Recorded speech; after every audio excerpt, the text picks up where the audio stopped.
და რითაც დავიწყე. რატომ არის რთული სულიერი ცხოვრება? იმიტომ რომ ადამიანს უჭირს გაგება იმისა, რომ რა არის ღმერთის ერთ-ერთი უმთავრესი თვისება, თავდაბლობა.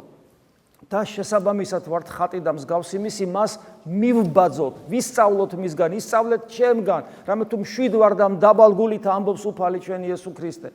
აი ეს გვიჭირს და თავდაბლობის დეფიციტი ქმნის პრობლემებს ურთიერთობაში, სამრევლოში, მონასტერში, ოჯახში, ცოლ-ქმარს შორის, დედმამიშვილებში, მეგობრებში, ქვეყანაში, პოლიტიკაში, ერში, მთლიანად ეკლესიაში, დედამიწაზე ყველგან ეს ქმნის პრობლემას. მე მინდა აი ამასთან დაკავშირებით ერთი საინტერესო პასაჟი აღმოგიკითხოთ. ყველა იცით, ყველა ისნობთ, მამა ემილიანე ვაფიდისი, ეს უდიდესი მოღვაწე მე-20 საუკუნის, რომელიც 21 საუკუნის დასაწყისში გარდაიცვალა, სიმონა პეტრეს, ათონის სიმონა პეტრეს მონასტრის წინამძღვარი იყო. მისი წიგნები, სადაც კი წააწყდებით, იკითხეთ, ეს არის ძალიან დიდი მამა არის, ალბათ მისი კანონიზაცია მოხდება თავის დროზე და ძალიან საინტერესო რაღაცას ყვება. თავისი კომენტარებიც კი არ არის საჭირო და მე იცით, მე მგონია, რომ მრავალ ჩვენთანგანს ეხება ეს, რასაც ახლა ჩვენ წავიკითხავთ და თუ ვინმე რომელიმე ჩვენგანი აქ საკუთარ თავს დავინახავთ, მადლობა უთხრათ ღმერთს, კი არ გვეწყინოს, მით უმეტეს ჩემგან მოგეწყინებათ. საკუთარი იმიტომ რომ ზოგს აქვს ხოლმე ეს უცნაური რაღაცას რომ ამბობ ამბიონიდან, გონია რომ ასე ვლაპარაკობ და მე ბუზღუნებს. ხო და მე არავის არ ვლაპარაკობ, მე პირველ რიგში ჩემ თავზე ვლაპარაკობ. არც თქვენგანში არ არის ცოდვა, რომელიც ჩემში არ იყოს. თქვენ ხომ ახსარებებს მეუნებით, მე თქვენ არ გეუნებით ახსარებებს. და თქვენ რომ ჩემთან ახსარებებზე მოდიხართ, თქვენ რომ ამბობთ რომ ესეთი ვარ, მე გიდასტურებთ რომ მეც ესეთი ვარ გულში. ასე რომ ეს ჩემ თავზეა პირველ რიგში, მაგრამ თუ ვინმე ამაში საკუთარ თავს დაინახავს, ღმერთს მადლობა უთხარით, რომ თქვენ მადლი გეხმარებათ, რომ გამოხვიდეთ აი ამ სიამაყის და ამპარტავნების აი ამ საშინელი მდგომარეობიდან. ესეთ სიუჟეტს ყვება მამა ემილიანე. მოდის ადამიანი მონასტერში, რათა მონაზონი გახდეს. მოიხედა ახლა ამ ადამიანმა მონასტერში და მეორე დღეს ეუბნება წინამძღვარს. ახლა ეს მონასტერია ჩვენ, მაგრამ გვეხება იმდენად, რამდენად ეს მონასტერი რა, ეკლესიაა და ერთობაა და ჩვენც ერთობა ვართ, დიდი განსხვავება კი არ არის. ეუბნება წინამძღვარს. მე ვფიქრობდი, რომ აქაური ძმები წმინდანები არიან. აქვთ ხოლმე ადამიანს რომ მოვა, მგონია რომ ესე იგი ყველა არის ფთაშესხმული ანგელოზი მოძღვრის ჩათვლით. და ეს რატომ უხარია ადამიანს აქ რომ მოდის? მე უნდა რომ ეს ფთაშესხმული ანგელოზები მოძღვრის ჩათვლით ყველა მას მოემსახუროს და მოეფეროს.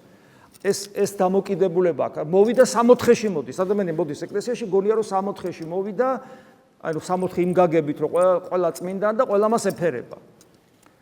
და ეს არის მისთვის მნიშვნელოვანი. მე ვფიქრობდი რომ აქაური ძმები წმინდანები არიან, მაგრამ აი ერთმა არასწორად მითხრა რაღაც. მეორემ საერთოდ უხეშად მიპასუხა მონასტერში. მესამემ ჩემს თვალწინ ვაშლი მოწყვიტა. გამოდის რომ გემოთ მოყარია. იცით რომ მონასტერში ჭამენ მაშინ, როცა ჭამენ, დაირეკება, შევლენ ჭამენ და შუალედებში არაფერს იღებენ და ერთ-ერთმა ზვამ ეთყობა ლამაზი ვაშლი დაინახა მოწყვიტა და მან ეს დაინახა. გამოდის რომ გემოთ მოყარია და მე კითხვას ვსვამ. ესაა მონასტერი, წინამძღვარს ეუბნება. პრეტენზია. აი აქ მინდა საკუთარი თავი დავინახოთ. პრეტენზიულობა. ესაა მონასტერი. ესენი არიან ქრისტიანები და წმინდანები. ესაა მონასტერი. დასკვნას აკეთებს მამა ემილიანე. ერთი სიტყვით აი ამ მორჩილს არ ძალუც ცხოვრებისეული პროზის სათანადოდ მიღება. პოეტური აზროვნება აქ რა, რომ აი აქ არის ყველაფერი გარითმული და მშვენიერი და მუსიკასავით. არ დახვდა პროზა ჩვეულებრივი.